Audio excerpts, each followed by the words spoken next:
This is a video response to Katzcradul. She just did a review on her Norpro sauce maker and wasn't real happy with it. I'm sorry, Katz, but y'all sure did make a mess. And I wouldn't be happy either if I had to clean up all of that. I don't know if it's the difference in between the two brands or what, but mine doesn't make a mess like that. I had just run a 5-gallon bucket full of tomatoes through mine, and I went up and looked on the computer and saw your video. I was taking a break. And I thought, man, I don't have anything like that down in my kitchen. So I thought that I would show you what I end up with when I use mine. This is it. I just finished saucing those tomatoes. There's the bowl that I had the tomatoes in, and I just feed them up into the hopper and push it through with the plunger. And you need to do that lightly. You don't want to force it, or it does make it harder to turn the handle. And then I just run it through, and I don't end up with a huge mess like that. But one advantage I saw between to my mill over yours is this the chute. Yours is fixed in a position with that wing nut, where mine is adjustable. I can flip it back and remove the bowl, or aim it down into the bowl at any angle. It's not fixed in a position, and it just pops off like that. And then all I have to do is throw that in the sink and rinse it off. The hopper just comes right out. Just rinse that off. That's no trouble to clean. And stick them in here. And I'll take the handle off and rinse that. And then this piece, just rinse that out. And then I have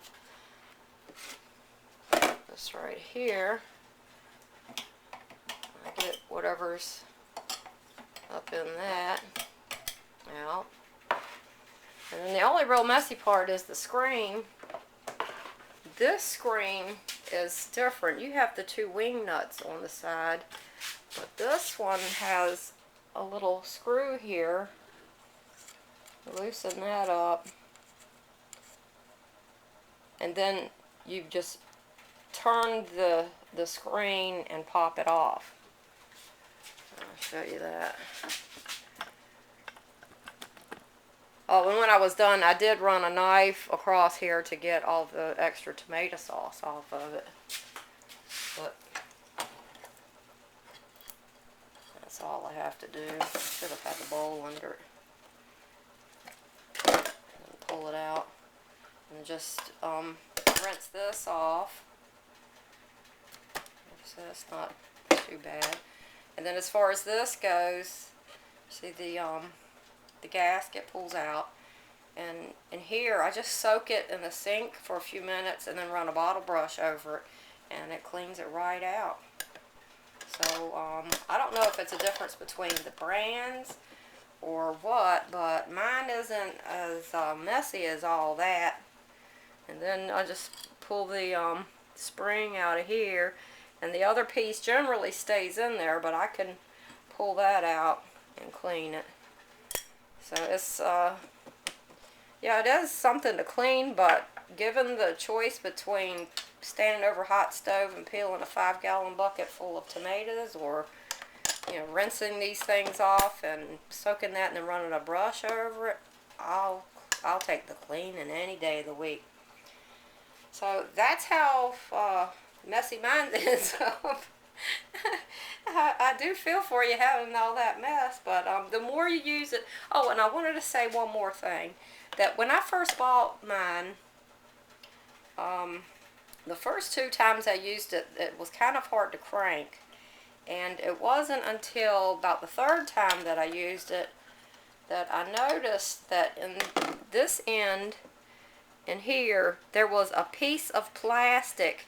It was like that metal piece hadn't stamped through completely. There was a little piece of plastic in there, this red plastic, that little like a hang thing there. And once that piece of plastic broke off, this thing turned a lot easier. So if you have trouble turning yours, you might want to check inside to see if there is a little extra piece of plastic there. which kind of makes it harder to operate. But that's how mine turns out. Hope it helps.